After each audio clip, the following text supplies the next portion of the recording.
بسم اللہ الرحمن الرحیم۔ ابیہا اسلامک ٹی وی کے معزز اور پیارے بہن بھائیوں، السلام علیکم ورحمۃ اللہ وبرکاتہ۔ پیارے بہن بھائیوں، آج میں اپنے channel Abiha Islamic T V میں آپ کے ساتھ 12 ربیع الاول کے مہینے کا خاص وظیفہ شیئر کروں گی۔ آپ اس وظیفے کو ربیع الاول کے بابرکت مہینے شروع ہونے سے پہلے کر لیں۔ پیارے بہن بھائیوں، ربیع الاول کے مہینے کی عظمت اور برکت کے بارے میں کون نہیں جانتا۔ یہ ہمارے پیارے آقا سرور کونین حضرت محمد مصطفیٰ صلی اللہ علیہ وآلہ وسلم کی آمد کا مہینہ ہے، جن سے دنیا اور آسمان کی ہر چیز نکھار میں آ جاتی ہے۔ اس مہینے میں اللہ تعالیٰ بہت زیادہ خوش ہوتا ہے۔ جب اللہ تعالیٰ خوش ہوتا ہے تو اللہ تعالیٰ سے جو بھی مانگا جائے، اللہ تعالیٰ اپنے بندے کی دعا کو رد نہیں کرتا، کیونکہ یہ مبارک مہینہ ہے، یہ بہار کا مہینہ ہے، یہ رحمتوں والا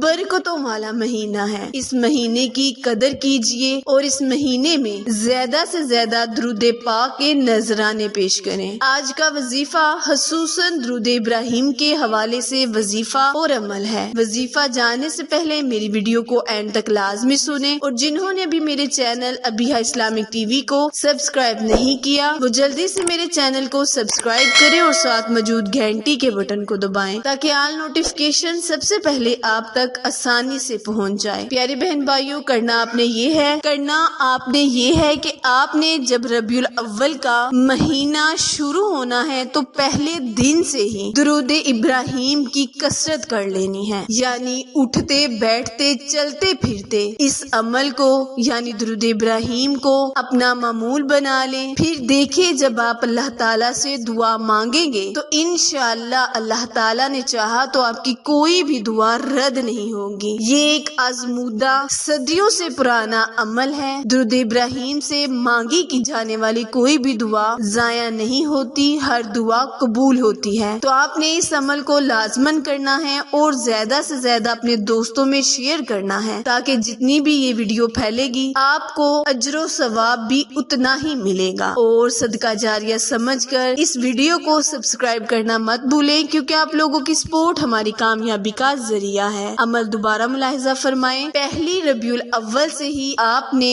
درود ابراہیم کو کثرت سے پڑھنا شروع کر دینا ہے۔ پورا مہینہ کثرت کے ساتھ درود ابراہیم پڑھیں، نذرانہ نبی کریم صلی اللہ علیہ وآلہ وسلم کی آل پر پیش کریں۔ انشاءاللہ پھر جو بھی آپ جب بھی اللہ تعالیٰ سے مانگیں گے، اللہ پاک آپ کو عطا کرے گا۔ رحمتوں برکتوں کا موسم آ گیا، اللہ تعالیٰ سے اللہ کی رضا حاصل کریں اور دعائیں مانگیں۔ پھر ملیں گے کسی اچھے وظیفے کے ساتھ، تب تک کے لیے اجازت دیں۔ اللہ نگہبان۔